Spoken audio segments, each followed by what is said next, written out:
Welcome, my dear Vivant lovers. How are you this evening? My name is Katerina, and I'm going to be guiding you through this beautiful experience of Burgundy. I would first of all like to encourage you all to participate in our chat. A small hello would do. Just type in. Let's see how it works. If it works. Let me present a little outline of what we're going to do today. First, we'll talk a little bit about history. Then we'll briefly talk about the natural factors. We'll dive a little deeper into the notion of climat. And we'll, of course, discuss the grape varieties, the major grape varieties of Burgundy, the Pinot Noir and Chardonnay. And then we will have a closer look on the classification pyramid of Burgundy. Quite a lot to digest, but I'm sure we'll do good. Let us start with a beautiful video of the great Burgundy.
What a nice images.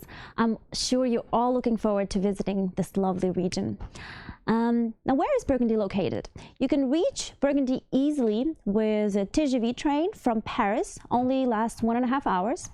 And traditionally, Burgundy is known as a very grand wine region, but not many people know that Burgundy is actually quite small.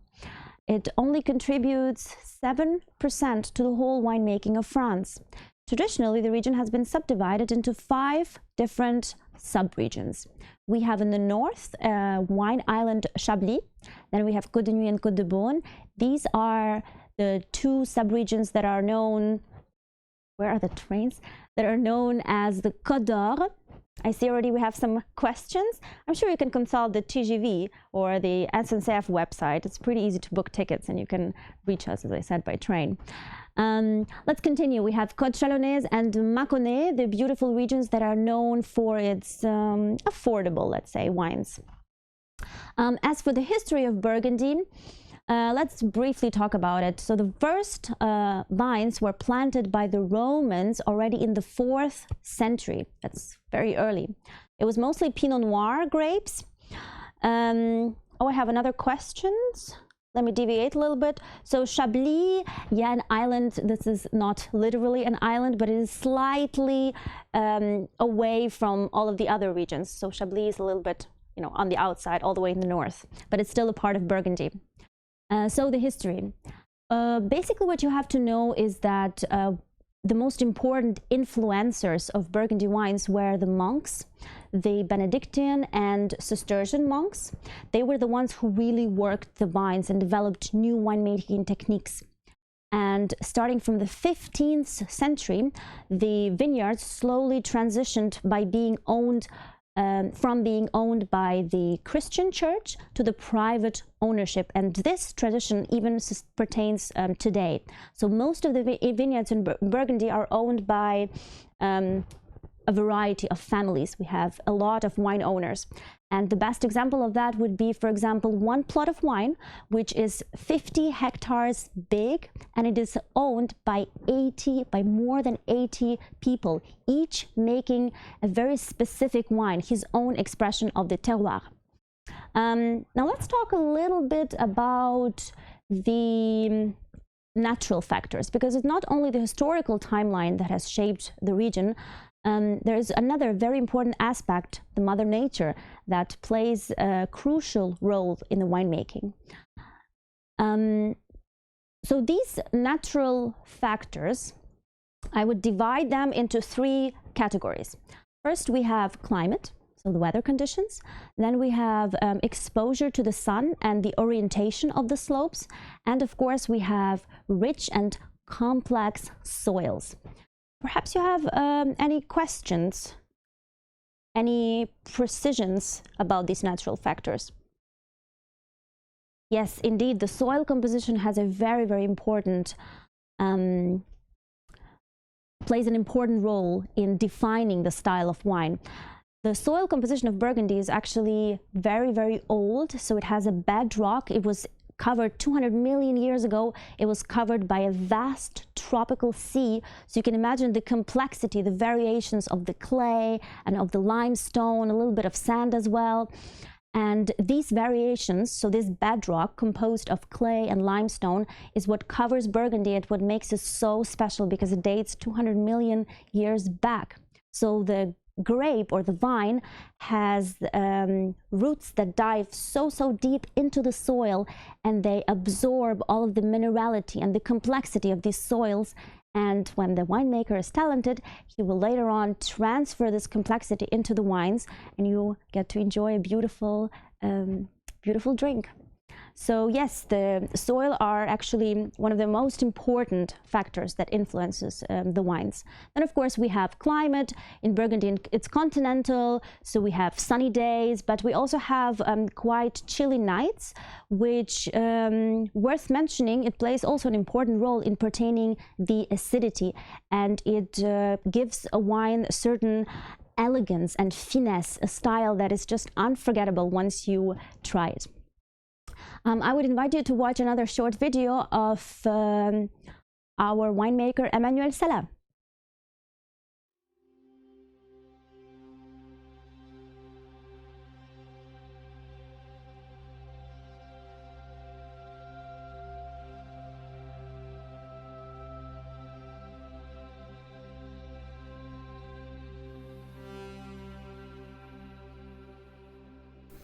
Donc là, on est vraiment sur l'histoire de la Bourgogne, la typicité des sols bourguignons. 2 parcelles plantées la même année, puisque on est sur Pôle jaune et Chantrerie jaune. Les 2 parcelles ont été plantées en 2001, même cépage donc, Pinot Noir, même clone, même winemaker, et tellement de différences alors qu'elles sont à 25 mètres d'écart dans le vignoble. La première, Pôle jaune, tout à fait typique des vins de la côte de Beaune. C'est croquant, il y a un joli fruit, des tanins qui sont un peu affirmés. On est surtout sur la fraîcheur, l'élégance, une jolie longueur en bouche et une finale qui fait saliver. Le deuxième, sur Chantrerie jaune, où on a un sol avec des argiles beaucoup plus complexes. Tout de suite, on est sur un vin beaucoup plus sérieux, beaucoup plus profond. La trame tannique très serrée et beaucoup plus veloutée. On a un peu un effet de multicouche, une profondeur en bouche et une finale qui fait encore beaucoup plus saliver avec encore beaucoup plus d'énergie. Là, on est plus sur un vin qui ressemblerait à un grand cru de la Côte de Nuit, alors que là, on est sur un joli vin de la Côte de Beaune. Et ça, c'est toute la richesse de la Bourgogne. Et il n'y a peut-être qu'en Bourgogne qu'on peut avoir une telle différence avec 20 mètres d'écart sur 2 parcelles.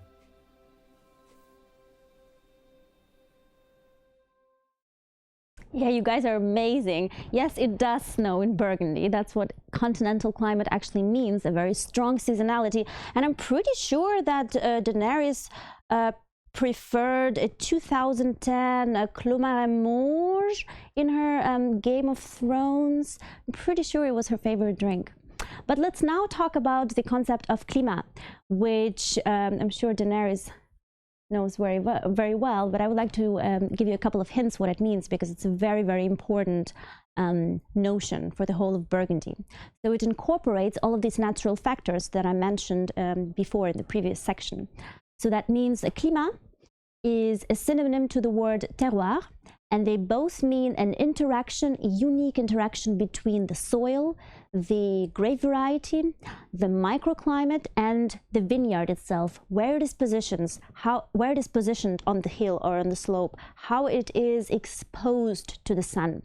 And in Burgundy, we have these 1,247 different climats, each with its unique combination of the soil and of the microclimate.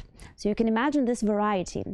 And in 2015, we had a visit from UNESCO in Burgundy, and so all of the climats of Burgundy are integrated or are declared as a World Heritage. That makes the wines of Burgundy even more special. It is a lot, yes. That is correct. Do you have perhaps some questions? The concept of climat may be a bit intimidating and not very easy to understand at the first sight, but once you get into it, once you keep on discovering the region of Burgundy, you will understand that it's really a gateway for you to the wines. I would suggest to have a little quiz. What do you think? Are you ready? Now you have some questions on the screen. I will not read them out loud. Yeah, let's go. Take your time. Remember that the region is quite complex. So if you get at least 2 questions, you're already in the really, really good track. I'll be proud of you. The questions actually seem quite nice. Not too complicated. And I see already some first correct answers. Bravo. Now, also what I would like to mention is when you think about these questions, try to visualize the whole region. We do have a lot of videos to support the visualization of the region, but actually the best thing is just to come and visit us in Burgundy, because the region is just fantastic. It is beautiful. It doesn't matter which time of the year, and you will have a great time tasting the wines.